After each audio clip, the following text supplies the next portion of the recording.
what her mother thought. If anything even tells you about a woman, it's what her daughter goes through in telling her things, if that daughter cares, and what her daughter thinks of the reaction. Bristol cared. And within whatever that process was, I don't know if dishes were broken or yelled. we can't presume that's a very private moment. And yet inevitably, some of you have had the same experience, either as a daughter or as a mother. Or you will. Or hopefully maybe you won't. But you know it happens. And you know that at least there is a kind of understanding of what real life is. Right? So we see, I think, in large part, we see ourselves in Sarah Palin, but we see our better selves. We perhaps can't imagine going through what she's gone through. Politically, we look back and we see the moves that she's made. This is not just a, look, we're also all optimistic here. You know, if we were all just rushed into the Congress to suddenly run the country, I think we'd do a damn good job. I think we're quite valuable ourselves in this process. Reagan, and this is something also that she reflects, but again, there's many different elements to someone like Palin, but Reagan did not ask us to follow him. He lifted us up. We weren't behind him as he led away. He had us stand on his shoulders. Palin is in the same frame. So we're looking at someone like this, and I think what's exciting is that it's a reminder of who we are. It's a reminder of what we've become after the generations of our own families that have fought in wars, families who will always have an empty chair at the table because of a lost loved one in combat. Because of the 3,000 families that will never be the same after September 11th. Those who have died since then in horrific terrorist attacks. As we look to now and have in a certain kind of hope for change, and the hopey changiness of today's life, that in fact it's turned into a beating down of American exceptionalism, a rejection of that, as though in fact, and what the left brings, which is a belief that we are the problem, that such a level of narcissism to believe that we're the ones who have brought these things to us. And it is a sick way of looking at things. And then there's the medium way of looking at things. It's the, forgive me for, how many of you are actual Republicans, if I may ask? Okay. I would expect most of the hands. How many Democrats? No Democrats. No one will admit it. How many of you identify as independent? Yeah, Republican, independent. You know, the letters don't matter so much, but the middle way has been, in my humble opinion, a man I've supported very aggressively, and disappointed me for the last 2 years of his term, is George W. Bush. The George W. Bush, Jeb Bush, Newt Gingrich, John Boehner, kind of middle way. You know, it's like having a saltine when you might want to have a Ritz. I prefer graham crackers, so you know, chocolate and marshmallow.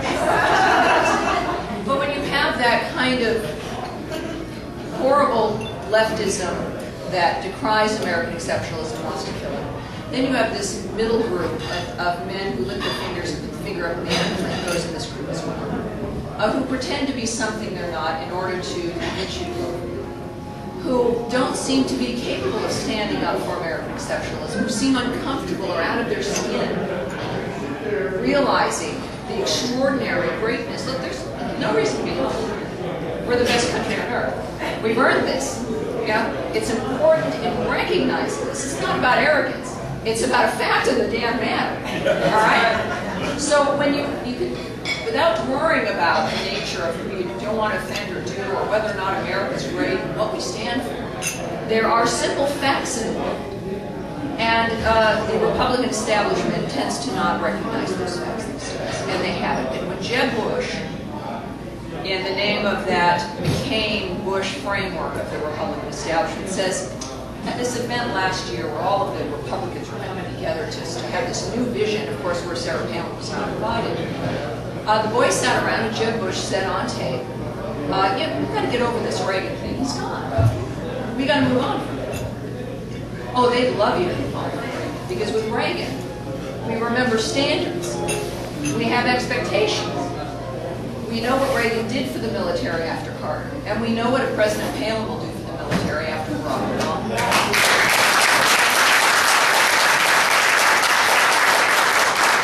Why we anticipate that or want it? It's because it's a combination of recognizing the sacrifice that our families have made up until now. Those of you who are the children of those who have immigrated since World War II. Those of you who have come from our previously defeated enemies, who realize, thank goodness, we used to be an enemy of the United States because of what we do for our previous enemies who we then embrace as our partners. We applaud that because it's about our military, which represents literally the middle part of America. I call that the brain between the two ears on either side. Not about flabbergasting. That we know that our military and what we do around the world is a reflection of who we are, which is really a great, humble people who don't need 72 virgins to die. We don't need your loved ones and those of you who's served in this room, by the way, who's our military veterans in our service.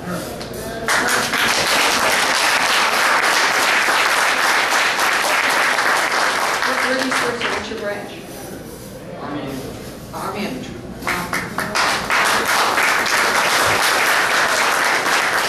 For those of us who you've volunteered, so volunteer Army, everyone who's volunteered after September 11th, you know you're going into a field with an enemy that's a coward that refuses to wear a uniform and that attacks you, violating every rule of war and every part of the Geneva Convention, but you go and you do it anyway. This is the kind of young man that our families are still raising. We raised them from the beginning. We raised them to fight the British. We raised them to fight virtually everyone on Earth.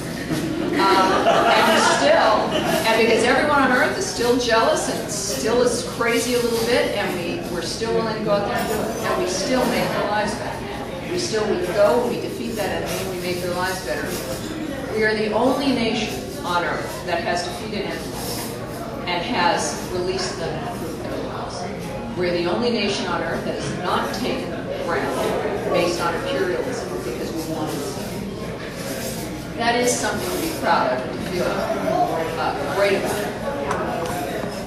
We want someone clearly in the presidency, and I think why Palin appeals to us, and this is what's interesting as well, is that for a woman to have this, to make us feel patriotic or to have a sense of a love of country,